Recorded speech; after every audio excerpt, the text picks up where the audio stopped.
As many of you may know, I've had the canopy set up on the Triton for a while now, and whilst it's been so good for camping, it's not as good for the other things I like to do with my ute. So, we finally have the Triton back on the channel, and today we are getting started on the new setup on the rear.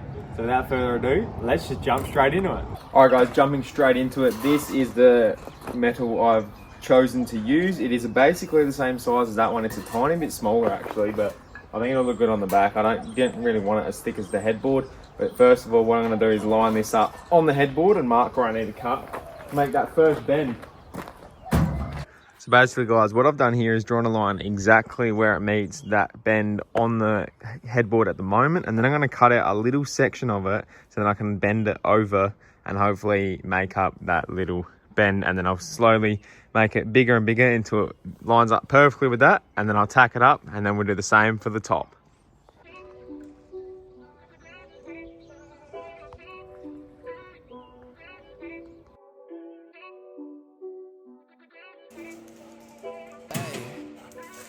What up, say? One time for the hometown, I got love for it, that's real. Yeah. 2 times for the haters, man, cause I notice how this shit feel.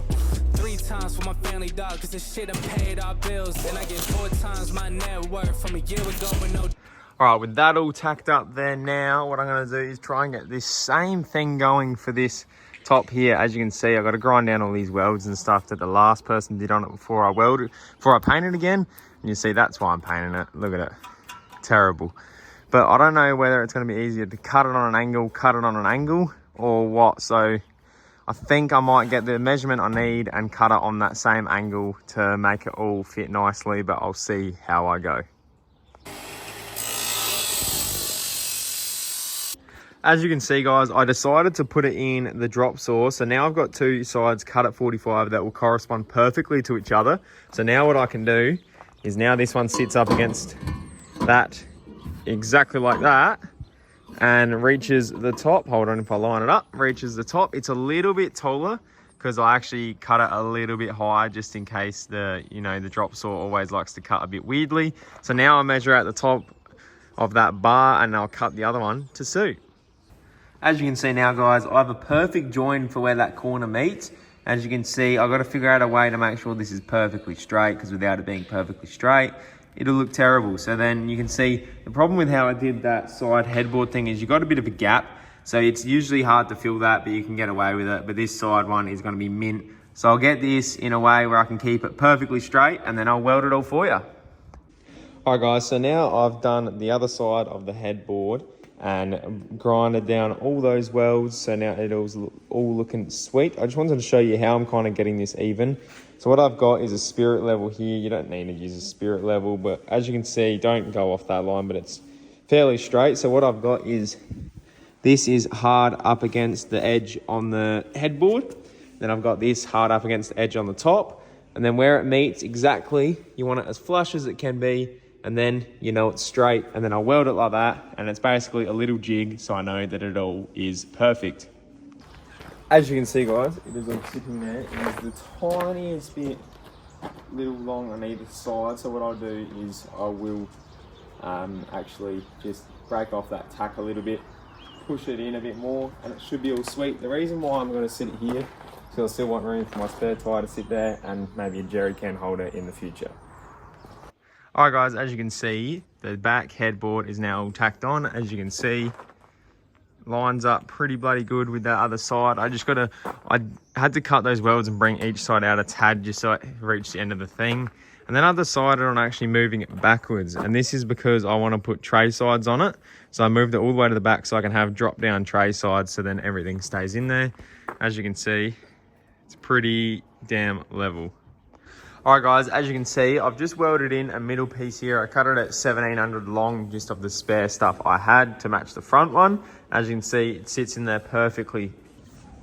Alright guys, it has been a little bit since I got back to you last, and as you can see, the headboard is painted. So what I've done since I last saw you guys, I painted half the tray. So basically, I've done it a bit dodgy, and I've just got these sheets that you use to paint cars. And I've just sat that and I taped it all up over the top of the Triton, and then I've been using a spray can just to go around it. And I know this isn't going to last very long, and I know it's not going to be perfect, but one day when I can afford it, I'm going to take the tray off and get it powder coated properly.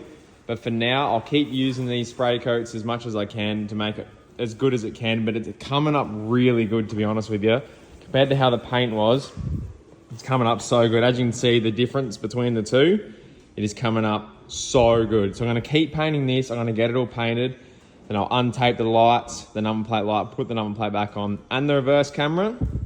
All right, guys, so it has been a long time since I came back from the video of just putting the headboard on, but the tray is getting there now. I've actually given it a quick coat of paint, and I actually just used a rattle can, taped up the whole car so you couldn't get anything on it. And I know it's not perfect, but one day I'll get it done properly. And as you can see, we've got some tray sides on there. So what I've done is got them off my work ute, and as you can see, I've had to cut this, and now I'm about to weld that back on. I had to cut it so I could nut set all of these and stuff like that. So as you can see, they're all situated on there. The back is bolted, so it's not dropped down. But yeah, I really wanted these on there. It makes it look so much more complete because it had a massive gap in between the headboard.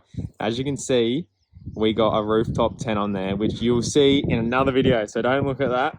But yeah, I'll make a video on that. And the last thing we need to do, which I won't put in this video, is an infill panel here because I hate the look of the back of the cab.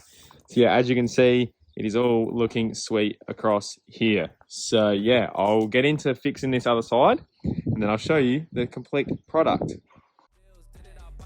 Thank you guys so much for watching, and I'll catch you in the next video. Hit me like they need something. Labels hit me now they see something, but I told them all you ain't seen nothing. I've been putting all the work in. If you ain't sawing with me, you ain't read nothing. How it is, I don't make it call.